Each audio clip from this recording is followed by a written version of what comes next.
டே 25 school mini black பார்க்கலாமா? ஆக்சுவலாக இன்றைக்கி நம்ம வீட்டில் வந்து தக்காளி சாதம் தான். தக்காளி சாதம் பண்ணுறது ஈஸி. ஆல்ரெடி வந்து கொஞ்சோண்டு எண்ணெய் ஊற்றிட்டு ஸ்பைசஸ் எல்லாம் அள்ளி போட்டுட்டு வெங்காயம் நல்லா கோல்டன் ப்ரௌன் ஆகணும். அப்புறமா இஞ்சி போட்டு நல்லா வதக்கிட்டு தக்காளியை இது பண்ணிவிட்டு நல்லா மசாலா பொடியெல்லாம் போட்டு அரிசியை இது பண்ணி போட்டுட்டு அப்படியே க்ளோஸ் பண்ணி வச்சுட்டா நமக்கு வந்து தக்காளி சாதம் ரெடி ஆகிடும். ஆனால் தக்காளி வந்து நம்ம அதுக்காக 1 கிலோ அளவுக்கு போட முடியாதுல்ல, தக்காளி விலை என்ன தான் கம்மியாக இருந்தாலும். அதனால் ஒரு லெமனை வந்து நம்ம புழிஞ்சு விட்டால் அதோட புளிப்பு டேஸ்ட் வந்து நமக்கு நல்லா ஹோட்டலில் கிடைக்கிற மாதிரி நமக்கு கிடைக்கும். ஸோ அதுதான் வந்து சீக்ரெட் ரெசிபி வந்து இந்த தக்காளி சாதத்துக்கு.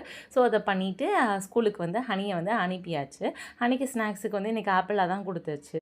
ஆக்சுவலாக எல்லா உமனுமே எப்படி இந்த மார்னிங் டைம் வந்து ஹேண்டில் பண்ணுறீங்க? அப்படியே சக்கரத்தை கட்டிக்கிட்டு ஓடுற மாதிரி இருக்குங்க. ஒரு பக்கம் வந்து ஃபுட் ரெடி பண்ண வேண்டியதாக இருக்குது, ஒரு பக்கம் பாப்பாவை குளிக்க வைக்க வேண்டியதாக இருக்குது, இன்னொரு பக்கம் ஹோம்ஒர்க் சொல்லித்தர வேண்டியதாக இருக்குது, இன்னொரு பக்கம் வந்து அவங்களுக்கு சாப்பாடை வந்து ஊட்டி விட்டால் தான் வந்து நம்ம ஸ்கூலுக்கே அனுப்ப முடியும். அதனால இன்னொரு பக்கம் டக்கு டக்குன்னு ரெடி பண்ணிவிட்டு அதுக்கப்புறம் அதை ஆற வச்சுட்டு அதை அவங்களுக்கு ஊட்டி விட்டுட்டு அப்புறம் யூனிஃபார்ம்லாம் போட்டு ரெடி பண்ணிட்டு புக்ஸ் எல்லாமே கரெக்டாக இருக்கான்னு பார்த்துட்டு அனுப்பணும். இன்னொரு பக்கம் ஹஸ்பண்டை அனுப்பணும். இதெல்லாம் முடிச்சுட்டு அதுக்கப்புறமா தாங்க இருக்குது ஒரு பெரிய வேலை. வீடை ஃபுல்லாக க்ளீன் பண்ணி நம்ம சமைச்ச பாத்திரத்தை எல்லாமே கழுவணும். அதுக்கப்புறமா என்ன பண்ணணும், நமக்கு ரெஸ்ட் இருக்குமானா கிடையாது. அதுக்கடுத்து உட்காந்து நம்ம ஆஃபீஸ் வேலை பார்க்கணும். வெளியே வேலைக்கு போகிறவங்கன்னா வெளி வேலைக்கு போவாங்க. போயிட்டு மறுபடியும் நைட்டு அதே ரொட்டீனு.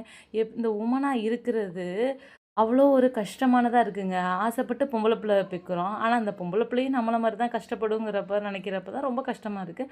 ஆனால் வந்து காலம் மாறிக்கிட்டே இருக்குது. இப்போலாம் பாய்ஸ் எல்லாம் ஹெல்ப் பண்ண வந்துடுறாங்க. ஆனால் இதே மாதிரி இன்னும் கொஞ்சம் ஒரு 10 இயர்ஸில் எல்லாமே மாறும்னு நான் நினைக்கிறேன். பார்க்கலாம் எப்படி போகுதுன்னு. உங்களோட வந்து கருத்து எல்லாமே கமெண்ட்ஸை சொல்லுங்கள். நானும் தெரிஞ்சுக்கிறேன் உங்களோட ஒப்பீனியன் என்னென்னு. இந்த சேனல் உங்களுக்கு பிடிச்சிருந்துச்சுன்னா கண்டிப்பாக சப்ஸ்கிரைப் பண்ணுங்கள்.